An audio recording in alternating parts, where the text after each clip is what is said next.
After big boss ఛాన్స్లు వచ్చి ఉంటాయి నాకు తెలిసి, ఆ తర్వాత అయినా స్ట్రగుల్ ఫేస్ చేశారా? అంటే ఆఫ్టర్ బిగ్ బాస్ ఛాన్స్ అంటే నాకు క్రాక్ ఫిలిం వచ్చింది సార్. ఫస్ట్ బిగ్ బాస్ నుంచి రాగానే నాకు క్రాక్ ఫిలింలో సుధాకర్ గారు చేశారు character, life is beautiful Sudhakar గారు. ఆ క్యారెక్టర్ వచ్చింది సార్. నేను ఆడిషన్ ఇచ్చాను, ఓకే అయిపోయింది. దాని తర్వాత ఆల్మోస్ట్ ఒక 45-50 డేస్ గ్యాప్ ఉండే సార్.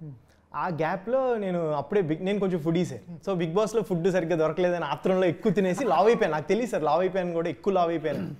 మళ్ళీ గోపి సార్ని కలిసినప్పుడు మెజర్మెంట్ తీసుకుంటా కానీ సెట్కి రమ్మన్నారు. నేను వెళ్ళా, ఏంటి ఇంత లావ్ అయిపోయావు అన్నారు. సార్ నాకు తెలియదు సార్, ఏం కాదు సార్ నేను తగ్గిపోతాను సార్ అంటే, ఇంకా 3 డేస్లో షూట్ ఉంది ఎలా తగ్గుతావు, ఇది కానిస్టేబుల్ క్యారెక్టర్, రవితేజ గారి పక్క నువ్వు హ్యూజ్ కనబడుతున్నావు, అవ్వదు ఏమనుకోకు సారీ అని చెప్పారు సార్. ఇంకంటే అరే ఇన్నేళ్ళు వెయిట్ చేసిన ఆపర్చునిటీ ఓన్లీ నా ఫుడ్ డిసిప్లిన్ లేకపోవడం వల్ల పోయింది అనేది నాకు హార్ట్కి తగిలింది సార్.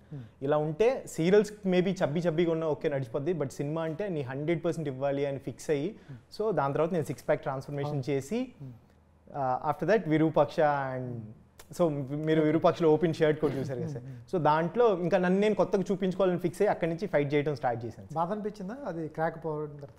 డెఫినెట్గా సార్, ఎందుకంటే అంటే మీరు దేనికోసం అయితే వెయిట్ చేస్తున్నారో అది నోటి వరకు వచ్చి పోయింది, అది కూడా మన మిస్టేక్ వల్ల అంటే అది మన లైఫ్లో తీసుకోలేము సార్. చాలా మంచి క్యారెక్టర్ సుధాకర్ 100% సార్. అంటే అప్పుడున్న నేనున్న టైంకి నాకు చాలా హెల్ప్ అయ్యేది సార్. బికాస్ అంత సక్సెస్ఫుల్ డైరెక్టర్ అండ్ అంత సక్సెస్ఫుల్ మూవీలో మనం ఒక పార్ట్ అయితే కనుక ఇప్పుడు నాకు విరూపాక్షలో ఎలా గుర్తించారో మేబీ అక్కడ గుర్తించేవాళ్ళేమో. క్రాక్ పోయింటే కొంచెం బాగా తగ్గేదేమో కానీ అది హిట్ అయింది. యా సార్, మేబీ నేను దాని తర్వాత గోపి సార్ కలిసి విరూపాక్ష అప్పుడు నేను చెప్పాను సార్ మీరు ఇచ్చిన ఆ రోజు మీరు తీసుకున్న డెసిషన్ వల్ల నేను ఇన్స్పైర్ అయ్యి నేను చెయ్యాలి లైఫ్లో అని చెప్పి నేను 6 ప్యాక్ చేశాను సార్. అండ్ ఇప్పుడు విరూపాక్షలో ఓపెన్ షర్ట్ చేశాను ఇది అని చెప్తే చాలా హ్యాపీ ఫీల్ అయ్యారు.